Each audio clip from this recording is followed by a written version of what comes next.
Welcome to Paradox, the quantum podcast.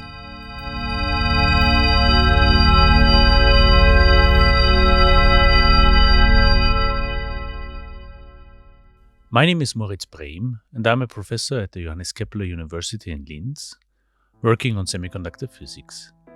In this episode, which, as you can hear, is in English, I took the train to Innsbruck to meet Professor Francesca Ferlaino. She's a professor of physics at the University of Innsbruck and the scientific director at the IQOQI, the Institute for Quantum Optics and Quantum Information of the Austrian Academy of Sciences. Francesca explores the unusual and fascinating behaviors of ultracold quantum gases. Her team has pushed the boundaries of what we thought is possible, creating the first Bose-Einstein condensate of the element erbium, discovering self-bound quantum droplets, and revealing long-lived dipolar supersolids, materials that are at once crystalline and superfluid. In 2024, her group achieved a significant milestone by directly observing quantized vortices in a rotating dipolar supersolid, providing definitive proof of superfluid flow in this exotic phase. In this episode, we will talk about these remarkable quantum phases, focusing on superfluidity and supersolids, and explore how such phenomena are being studied in the lab. Her groundbreaking work has earned her numerous accolades, including the Austrian of the Year Award in Research, multiple ERC grants, and many prizes such as the Feltrinelli and the Erwin Schrödinger Award. Yeah, Francesca Ferlaino, it's my very great pleasure to talk to you today and that you share your time and your knowledge with us. Obviously, your work has significantly advanced our understanding of quantum physics, and in particular quantum gases. My first question is, what inspired you to study this field, and how did this lead you to the position and the group as a professor that you have now in Innsbruck? Okay, so first of all, thank you very much. So it's a great pleasure to have you here in Innsbruck and to discuss together this topic of science, and also, to enjoy a bit of all this variety. What has inspired me? So in a way, the big inspiration for me was really starting physics. And this was almost random, but there was always a sort of curiosity that was driving me. During my childhood, there are some really flash of image that I have of things that I saw with my eyes and that were really strange to me, and I really wanted to understand more. But then life and the study bring you to other place, and but eventually I was randomly bunched back to physics, and at the beginning was not very easy. But then what really inspired me is when I started to study quantum physics, and I think that the excitement there is the possibility to develop an abstraction view of how nature works at the very fundamental level. So really going to the very little component that make nature, and try to understand how do they interact with each other, which type of form of matter are doing. And while studying this type of topic, I understood that there was much more, that was a lot to be discovered yet, that the book of quantum physics was not with the 9th chapter, and many more chapters would come. And so from my, let's say, university time as master student to today, many development happen. And also as technology, really the very basic technology from electronic, optomechanics, lasers are developing, then our possibility in laboratory have grown enormously. And this is a general motivation that I had. And then when I started to study atomic physics, it was really a big surprise for me to think that so much is still not understood also on very simple atom. So I did my PhD in Florence at the European Laboratory for Nonlinear Spectroscopy.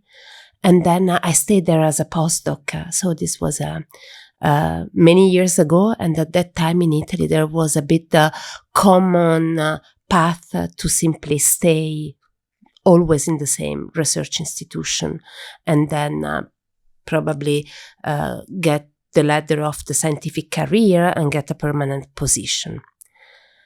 So this was also more or less the path I was imagining for me, to stay in Florence and then wait for an open call to apply for. But then I met Rudolf Grimm in one of the conference in Les Houches. And then we started to discuss, and he has actually developed a very nice new tool and idea related to the possibility to bind together ultracold atom into molecule and have molecular Bose-Einstein condensate. And in Florence, we were trying to do something similar, but at that time, the physics behind the mechanism of binding ultracold atom was not so clear. And so I simply decided to ask if it would be possible to come just for 3 months here in Innsbruck to join a lab and to learn this new technique. So Rudy Grimm was very welcome, said, yeah, of course, no problem. My supervisor in Florence was not so happy that I was planning to leave the lab because, of course, so the life of a lab relies on the team and people, so you need people staying there, but still I managed to convince him. And I just came here for 3 months, and then not only I learned this new technique, but also I started to have my own idea. And so I wanted to try some new things. And then I asked Rudy if it would be possible to stay 3 months more. He said yes. My supervisor in Italy then was really pissed with me, and at the end, it's how I just stayed here in Austria. There are a lot of grant and possibility for young researcher, and so I applied to a couple of them. I got them, and this was natural then to stay up to the point that I had enough grant to build my own independent group, and I started to develop my own idea, and that's it. Before we go into the details, could you give us an overview in like a couple of sentences in what your research is about? And I know that this is a very difficult question. So I'm an experimental physicist working with ultracold atom. The specialty of my work is the choice of atom I've made from the beginning. My choice was to use very strongly magnetic atomic species. These species were unknown at the moment that I started to use it, unknown at the level that even not the energy level of an atom were known, the hyperfine interaction, all these basic atomic physics properties were unknown. It was unclear if we shine light on an atom, which is strongly magnetic, how it will behave. So it was a huge step in complexity motivated by the strongly magnetic property. Why we were interested to magnetic atom is very simple to say, and you can also think about classical intuition. So far, ultracold atom, from the point of view of the type of interaction, were kind of billiard ball interaction. So if two billiard balls really scatter, have a collision, they see each other. But if they don't scatter, they are not close enough, then they will go as an independent object. In the case of magnetic atom, they are really literally as a classical magnet in a way. So even before two magnets touching each other, they really feel very strongly the presence of the other. This long-range interaction was really new in the ultracold regime, and that's what I wanted to put into the experiment. So I started to work with this very strange atomic species from the lanthanide family. when I presented my idea at conference at the beginning, nobody even knew where lantanae were in the periodic table in a way, because it was really very unusual. And today, what we are working on is really using the magnetic interaction at the many-body level and at the quantum level, so in the quantum regime, to discover new type of phase of matter, which again are very counterintuitive, but quantum mechanics allow them. Everybody here in Austria heard many times the Schrödinger cat that can be at the same time alive and dead. In our many-body state, our phase of matter, we have a very special one that we discover, which is a fluid, as a superfluid, and has crystalline property as really a solid crystal. So it's a very strange, as one of another paradox of quantum mechanics, to have a phase in which atoms are simultaneously, in a way, in a superposition of identity, where one identity is the one of a particle that flow without friction and the other one is a particle localized. This very special state, it's called a supersolid. It's super not because it's more solid than other solid. It's super because it has superfluidity as well in its own endowment. It was predicted several years ago, more than 50 actually years ago, as one of these oddity of quantum mechanics. Let's say like quantum mechanics law would allow such a paradox. There have been a lot of debate. Actually, there were a debate from Penrose and Dosanger, both Nobel Prize in physics, that were arguing that the localization and the superfluidity are two competing orders, cannot exist together. And then at the same time, there were people like Leggett, also Nobel Prize in physics, actually say that indeed that it's possible that a solid has also superfluid properties in terms of its vacancy that could, in a way, have superfluidity. For many years, this state was a mere theoretical debate, in a way, a very nice one. And while time were progressing and theoretical understanding were progressing, people have thought that probably really real crystal, like a quantum crystal, really solid state piece of matter, could have these properties. And the first candidate was solid helium. And there have been a lot of research in quantum crystal solid helium, and actually were also the system proposed by Leggett, with the idea whether a solid can be superfluid. There have been a paper and claim to the observation of supersolidity in solid helium. But then a few years later, also thanks to a very strong debate in the condensed matter community, it turned out that this was not the case. That was a mere imperfection of the material. And then the quest for observing this state was open again. In ultracold atom, our point of view is opposite. It's not about whether a solid can be superfluid, but whether a superfluid can be solid. So we start with an object which is a superfluid quantum gas, so these atoms that are frictionless, do quantized vortices, and then we see if we can have stationary modulation, very periodic organization in space spontaneously by the atom. And that's what we observed a few years ago in 2019 in our group.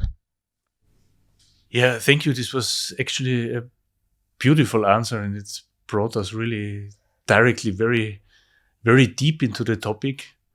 For the listeners, let's try to untangle this a little bit. So you talked about the phases of matter and quantum gases, solids, superfluids. So what are phases of matter? So classically, you think about the solids, liquids, gases, maybe plasma? How is this expanded? Exactly. So you are perfectly right. Normally, in classical physics, you are used to the idea of vapor. So let's say gas and liquid and solid, and plasma, as you mentioned, those are the main phase of matter. But in quantum physics, so the atom can arrange in many more different ways. Let's say the diagram that tells you the phases. So which means really, if you have elementary object, how do they organize? That's a phase. And which property they have? That's a phase. In quantum mechanics, the phase diagram is much more rich. So for quantum gases, is this something that is only existing because it is human-made, or is there somewhere in nature, on Earth or in outer space, some form where quantum gases would exist naturally? So I think that you need to understand that in our laboratory, we reach a record of low temperature. We are almost near the zero temperature. In the universe, there is no other place which is as cold as our labs. Okay? So said this, it means that you don't find a quantum gas in nature because you never reach in a natural way this property. But what is the interest? The interest is that quantum gases are like, I would say, a playground. So it can mimic the behavior of other type of superfluid. It's just if you want to say it's the most elementary and easy realization of a superfluid. In nature, superfluid do exist, but are even more complex. So this is why we very often, when we speak about a quantum gas, we also speak about quantum simulation. So we have a system on our hand that we engineer that it's really, in a way, reflecting the same law of quantum mechanics of much more complex object, but in a way that we as experimentalists have really an handle on it. Where do you find superfluidity? So you find it in helium superfluid. Helium superfluid is used in many experiments. Of course, you have to cool down to the helium superfluid temperature, which is about 3 Kelvin, but that's feasible. It's more easy than almost near zero absolute, as in our case, which is really nano-Kelvin regime. And helium superfluid has also a lot of, let's say, possible application, okay? Because everything that it's through, you can see superfluidity into superconductor. And also if the superconductor are really a piece of solid object and superfluid helium is a liquid and our quantum gas is a gas, they are the realization of the same things, just in a different regime of interaction. Superfluidity you can also find in the core of the neutron star. At least that's what a theory think, because nobody can drill a hole and go into the core of a neutron star. But phenomenology that have been observed on Earth about how neutron stars behave need the concept of superfluidity to be explained at the moment. So it's very likely that the core of a neutron star is superfluid. And if I can add something, it seems to be also reasonable that the inner crust of a neutron star is supersolid. And that's really the new door of investigation that we have opened last year to make this astrophysical link to supersolid phase. Could you just quickly describe Yes. What is a neutron star? I mean, I'm not an expert on neutron star, but what I learned is extremely fascinating. So, neutron star is a star which has more or less the size of Innsbruck, so a small one. And has a mass 2 times the mass of the sun. Extremely small, extremely heavy. The density of a neutron star is extreme. There is nothing in nature which has higher density than a neutron star. Moreover, since the neutron stars born from explosion, they rotate. This class of neutron stars are called pulsar. Rotating neutron stars do a full period of rotation in milliseconds. So it's a perfect radio emitter. From Earth, we have an antenna that takes the signal of this radio emitter. It's called pulsar because it's really pulsing at the millisecond frequency. Now, neutron star is a very fascinating object. We kind of measure the light emitted by a neutron star. I don't know how much detail you want to go, but there is one thing which is really peculiar of a neutron star, which is that the axis of rotation around which the neutron star is rotating and the internal magnetic axis of the neutron star, they are misaligned. Because of this misalignation, the neutron star is a lighthouse. It's really emitting like a lighthouse in a harbor. And so we pick up from Earth this light coming to us. Since it's emitting energy, it's also slowing down the rotation very slowly. So it's such a massive object that a little bit of, let's say, photon getting out, it's not changing too much, but there is this steady slowdown on the year of years. But sometimes the neutron star start to pick up momentum and increase the rotation velocity. It's making a jump. So it's slow down, and boom, suddenly it starts to speed up and then slow down again. These small speed up are called glitches in neutron star. How do they come from? There are many theories in the community of neutron star scientists. One of the theory is actually that you have the neutron star has a fluid core, which is superfluid. Since it's rotating, it's creating quantized vortices. The outer crust of the neutron star is really solid, is a crystal, is a classical crystal. In between the superfluid liquid and the crystal core, you have some in-between phase, which is both superfluid and crystalline. And that's exactly the definition I gave it to you, to supersolid. Vortices can also be created in this inner crust, in the superfluid part. And sometimes they unpin, they make an avalanche of vortices escaping the inner part of the neutron star. They crash into the outer part and give momentum. That's why the spinning up. So the glitches is an avalanche of vortices crashing on the outer wall of the star. And so now, with our supersolid in the lab, we could simulate exactly the same physics. We put our supersolid in rotation.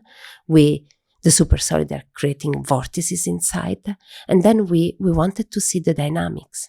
And what we saw is that stochastically some vortices unpin from the crystal, then start to escape, bring along other vortices, and then you have an acceleration and the glitches also in our ultracold supersolid.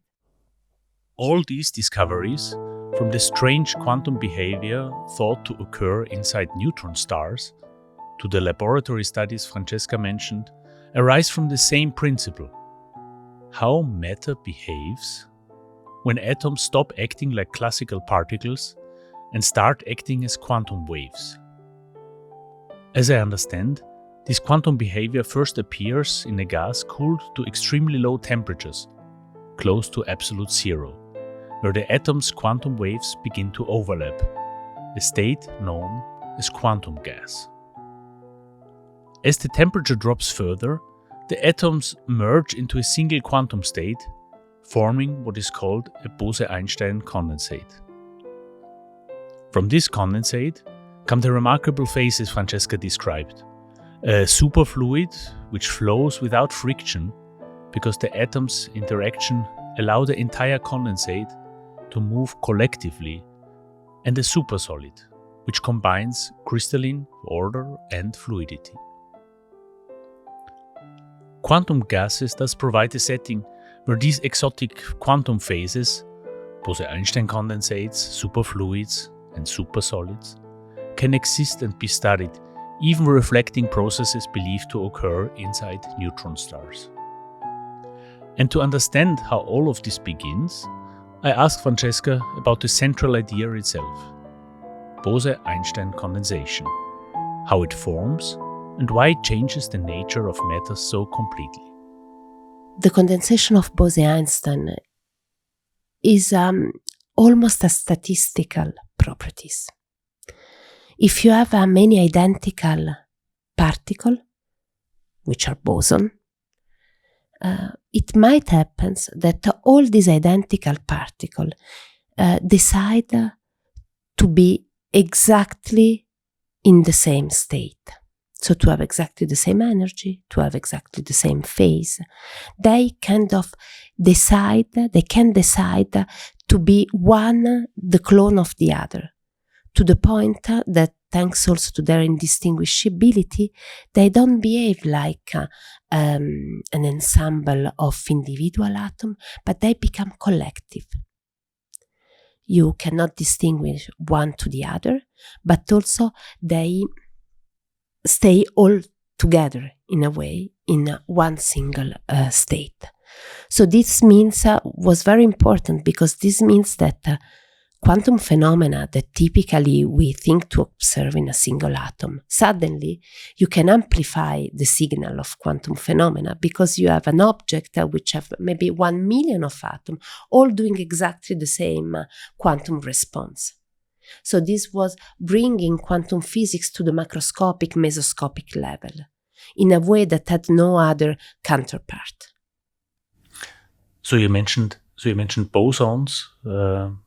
So one has to understand that in nature you divide particles into two groups. One of them are fermions and one of them are bosons. Could you explain the difference between these two and which particles would be fermions and which bosons? Yeah, exactly. So roughly speaking, because of course then in quantum physics there is always exception, but roughly speaking, every particle can be divided in these two macro categories. So a particle is either a fermions or a boson. An electron is a fermions, for example.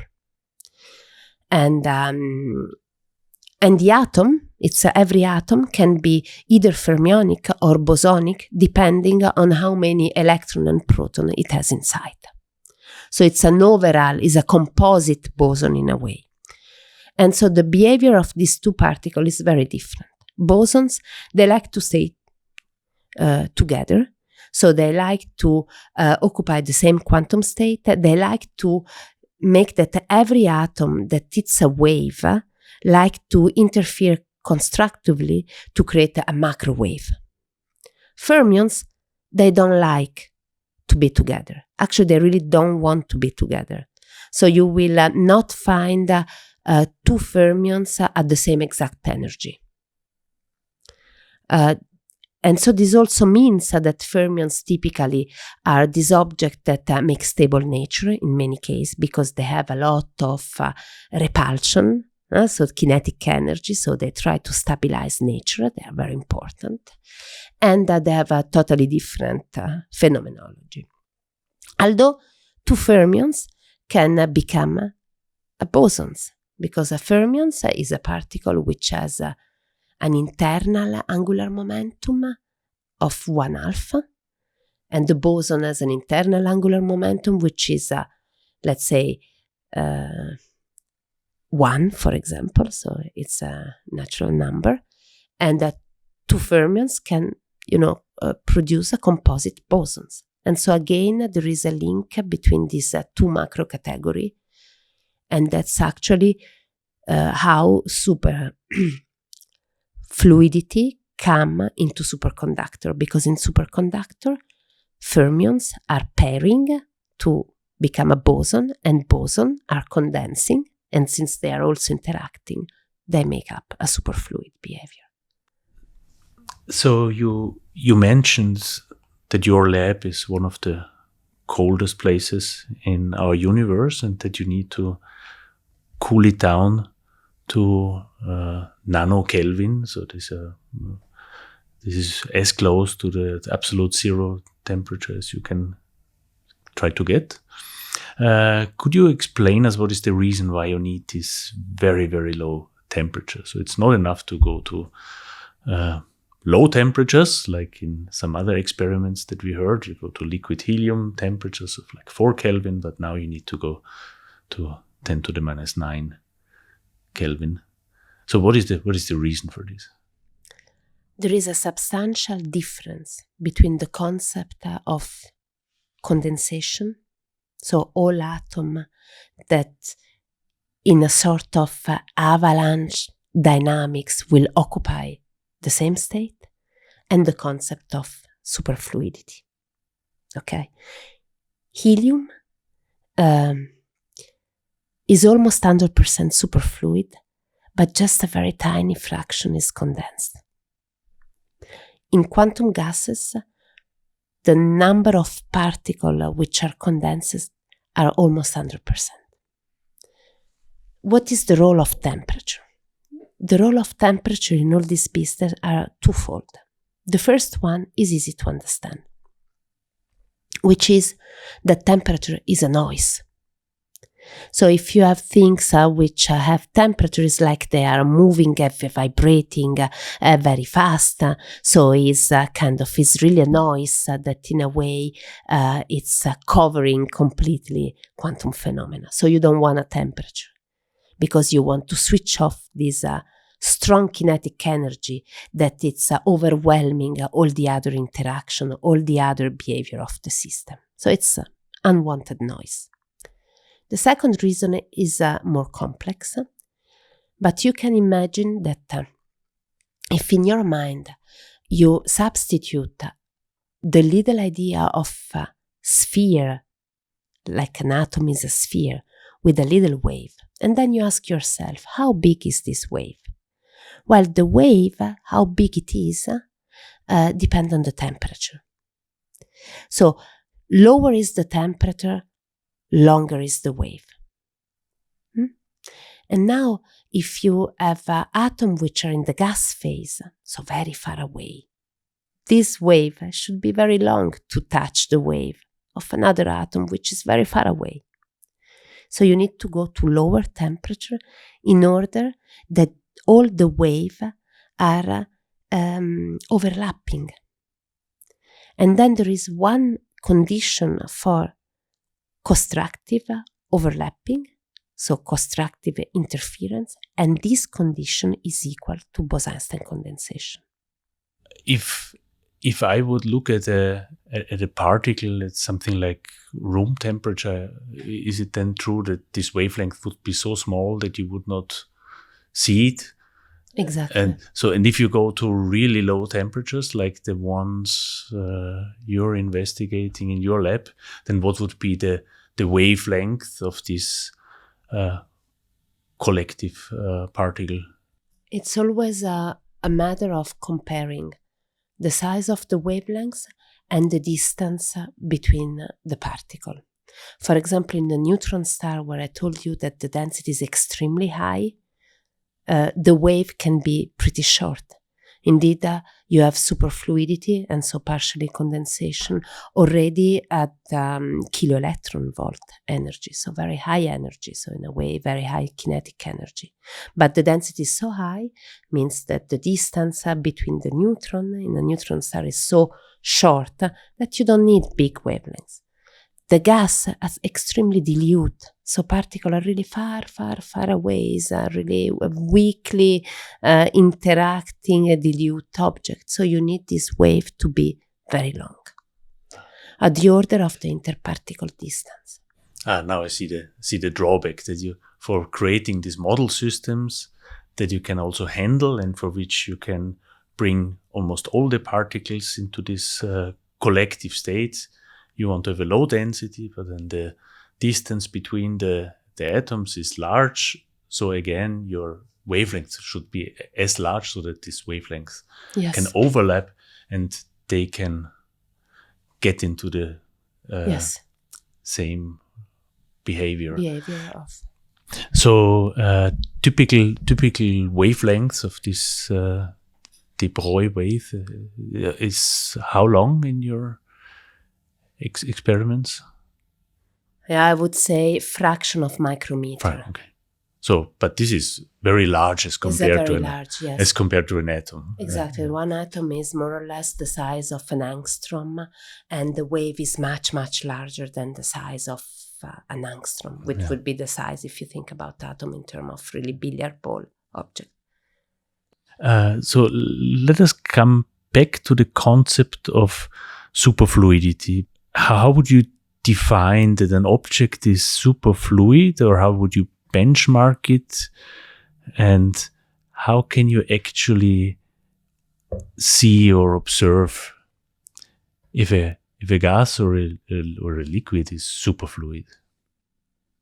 So superfluidity is a very intriguing properties, and this simple question of how can I be sure that a system is superfluid is the subject of really an extensive debate in the community since probably the last 100 years, more or less.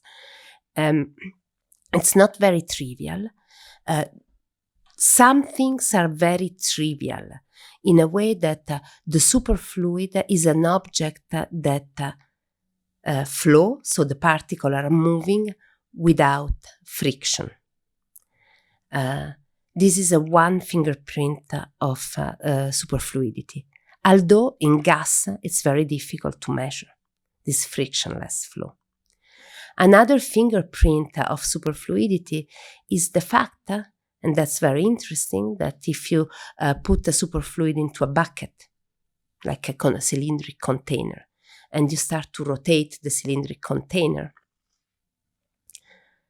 the superfluid will not rotate. So a normal fluid will rotate, but the superfluid stay at rest. So the wall of the container are rotating, but the fluid, no. And that's again because there is no friction between the wall of the container and the liquid. So the rotation of the wall is not dragging the liquid. The reason why, if I rotate a container, the fluid inside is rotating is the friction. However, if you now start to rotate your cylinder filled of superfluid faster, at some point, this is too much energy. It's too abrupt for the system, and the system need to do something. The superfluid need to do something, but it does not want to rotate. Indeed, a key properties of superfluidity is what we call irrotational velocity field, in the sense that there is a velocity. So this is an irrotational object, an object that does not want to rotate. But now if you are forcing the system more and more and more, what happens? Will at some point rotate? And the answer is no. It will never globally rotate. But rather, he will try to heal himself, to save himself from the rotation that you try to impose, by creating little tiny quantized vortices. It's kind of, it's like if he wants to localize angular momentum in very specific position where the vortex are, to avoid global rotation. So the appearance of quantized vortices is a consequence of superfluidity, also a fingerprint of it. That's why it was one of the things easier in the experiment to measure, and these have been measured in superfluid helium, in superconductor, in quantum gases, and that's a very important fingerprint.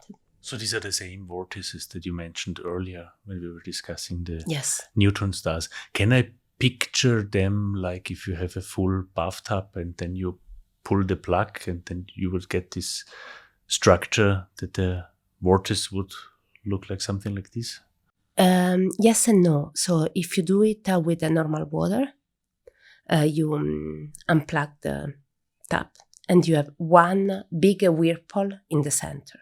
Now imagine if you now do the same, you have a superfluid and suddenly you see a lot of very small whirlpool appearing, and they all organize in a pattern which is triangular. That's the quantized vortices. And so it's really a macroscopic manifestation of superfluidity. And this would be the benchmark to say that's a superfluid. More or less. Nowadays, I would say is the most unambiguous one. Yeah. Can we go back to your very low temperatures? From a technological point of view, how to obtain atoms with such cold temperatures? How do you do this? So it was very tricky at the beginning, but as everything in science, once you learn how to do, it's becoming much easier. So nowadays there is really good technology that make this process to go to very low temperature much more handful. And the main mechanism is what is called laser cooling. So we use laser light to actually slow down the motion of atom. And this is a very complex concept and was actually awarded by a Nobel Prize a few years ago. Because it's really not intuitive to think how you can have, let's say, laser light that cool down instead of heating up, okay? But that's what we use, is laser cooling. So the way it works is that we have this gas of atom, and then you are shining a couple of laser beam on the atom, and this laser beam have a very specific color. And this specific color means technically that have a specific frequency, the laser. And this specific frequency is exactly more or less the frequency of the quantized energy of the atom. And so this is a resonant condition. The atom will absorb and emit light. And in this process, it will lose momentum and slow down. This is really in a nutshell. So laser cooling is an extremely powerful technique because it's like slowing down a plane from the full speed of a plane flying to zero just in few meters. So so the force that light can exert on an atom is huge, order of magnitude bigger than gravity. So it's really huge. It's a dramatic effect on the atom. However, it's working very well, but up to some temperature. You cannot go below. So typically, the temperature is 6 order of magnitude below Kelvin. So it's what we call microkelvin. But then you don't really reach lower temperature. That's for us too hot. You don't have Bose-Einstein condensation at the temperature. So you need a 3 order of magnitude more to go from a micro to nano Kelvin. How do you do this last step? Okay, you did from room temperature to microkelvin with laser cooling, from microkelvin to nanokelvin, 3 order of magnitude. It has been developed another technique which is called evaporative cooling. And this is a very nice classical equivalent. If you have a very hot tea and you have a cup of tea, and then you want that the tea get colder faster, you take a spoon and you start to, swirl the tea. And in this way, the hot vapor evaporates faster. That's pretty much how evaporative cooling works. We have something in our lab that is like a spoon, and in a way that we are able to remove the hottest particle, and the other are then rethermalizing to a lower temperature. Then we remove again the hottest particle, rethermalizing to an even lower temperature until we don't reach condensation. So now we know how these super low temperatures are achieved in the lab. And in order to confirm superfluid behavior, experimentalists look at the characteristic pattern of vortices when the superfluid is rotated. To take the next step toward a supersolid, I asked Francesca how one can introduce solid-like order into this already exotic quantum system while letting it keep its frictionless superfluid behavior. It's very important to understand that I'm not engineering the pattern, the periodic pattern. Really the atom spontaneously, and that's the beauty of everything, because it's a gas. You have to imagine it's a gas that spontaneously organizes in periodic pattern, like a crystal. I'm doing nothing. It's just their inner interaction that make this type of crystalline structure. Okay. Why it emerged? This is really due to the magnetic interaction, and we go back from the beginning. The choice of the atom, erbium, lanthanide, or dysprosium, also very magnetic. And because of the magnetic interaction, you know very well that there is two magnets that can attract and repel. Now, it turned out that the attraction, where the magnet will pile up one on top of the other, costs less energy. Attraction in physics is always less energy costing. So since nature tried to tend to the lowest energy cost possible, there is a natural tendency of this gas to favor attraction, which means in space to pile up, the atom to pile up one on top of the other. This tendency has to compete with several other interactions in the system. The trapping potential, the kinetic energy, other type of interaction that we have. And this competition gave us that locally they start to pile up, so they create this crystal maximum, and then they cannot all of them pile up and make, let's say, a wire, but they would pile up to some point and then move to the next one. And so you have this type of periodic structure.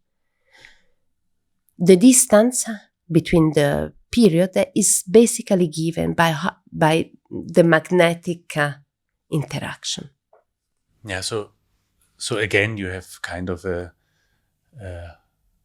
like the distance between these pile-ups can be again seen as a wavelength, and again, like, is there again a relationship? It's much bigger because it's a normally it's micrometer. It's really, you have to imagine that you have now atoms that pile up each, so they kind of organize one on top of each other. This configuration is called the head to tail, and that's where there is attraction. Then you have another one, another set of atoms that do exactly the same nearby. But now if you look at these two towers that are built up, these two towers are side by side, so they repel each other. It's like a macromagnet. So you have repulsion in between the tower. Although within every tower there is attraction. But what is interesting is that these two towers are not disconnected. There are atoms flowing in between the tower. So, and since they are indistinguishable, you don't know which atom is flowing between the tower and which atom stay in the tower. Because they are indistinguishable, you cannot say. This makes that every atom has a probability to, to move between the tower or to stay in the tower. And that's what gives the double nature. Mm-hmm. That you cannot disentangle this double nature. So in physics, we very often see that something is stable, but it can be stable on a global scale, and it can be stable on a local scale. So it is stable, but it would have just enough energy to overcome some kind of activation barrier. It would fall into some global minimum. For creating these crystals, are you in a local minimum, or is this the global minimum, the global state where the atoms? It's the global minimum. It's really the stationary ground state of the system. There is no other state which is at lower energy than the supersolid state. It's really the true ground state of the system. The supersolid crystal structure, how long can you keep it in this state, or what is it? Extremely long, as every quantum gas, the same lifetime of quantum gas. So actually, we prepare the system really from a thermal atom, we really cool down the system directly in the supersolid phase. And then it stay very long. What does very long means in the context of quantum gases? Seconds, tens of seconds. So much longer of any other time scale of the system. And so it's really the ground state. Can you share any recent finding or breakthroughs that you find particularly exciting? Yeah, so we discussed, if we want to put it in context, the different part of this interview, of this podcast, we discussed that the fingerprint of superfluidity are vortices, and we discussed about supersolid. Although we really observed the crystal density organization of the atom, really you can see it by eye, the superfluid properties, as we said before, are much more tricky to observe. So recently we were able to produce a supersolid like really a two-dimensional crystal. And now the interest was to learn how it's possible to rotate this supersolid. And here we developed a new technique, which is called magnetosteering. So we kind of rotate the magnetic field. Since our atoms are strongly magnetic, they will rotate together with the magnetic field. And in this way, it's kind of imparting angular momentum to the system. So it's a magnetic bucket. Exactly, it's a magnetic bucket. And so this is what we learned. It took us more than 1 year to learn how to rotate this fragile supersolid state without destroying it, maintaining the crystalline structure. And of course, the next question is, can we create vortices? Because this would be an unambiguous final observation of superfluidity. And indeed, very recently, we were able to create, for the first time, vortices in the supersolid. And I think that with this observation, the circle close, and there are not any more doubt on the double nature of this system. Wonderful. Congratulations. Thanks. Is there any practical applications that you could envision, like in an intermediate future or a long distance future? One example, which I think is very relevant, I already gave, to really use the supersolid to understand a very relevant astrophysical object that you could otherwise not really understand, like a pulsar, that's for sure. But I think that in general, we are really building up the foundation to understand the general problem of modulated superfluid. So let's say the general problem of understanding collective quantum system in which there is a periodic modulation, which at the end, I think we will discover that it's much more common than what we thought. So we are moving one step of complexity, and this complexity, it's a due step to do, because certainly those very relevant in also in material science.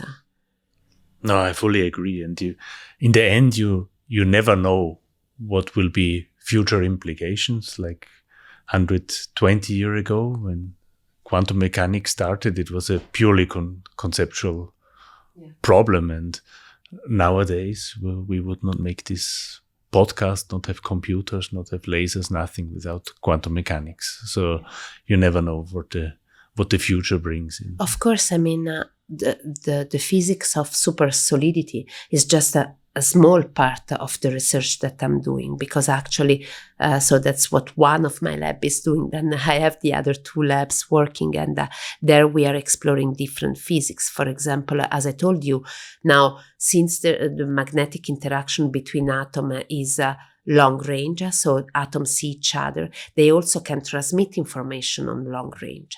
So if you want to use a platform that really in a scalable manner, so many emitter that emit at long range and they can encode quantum information, that's the way to go.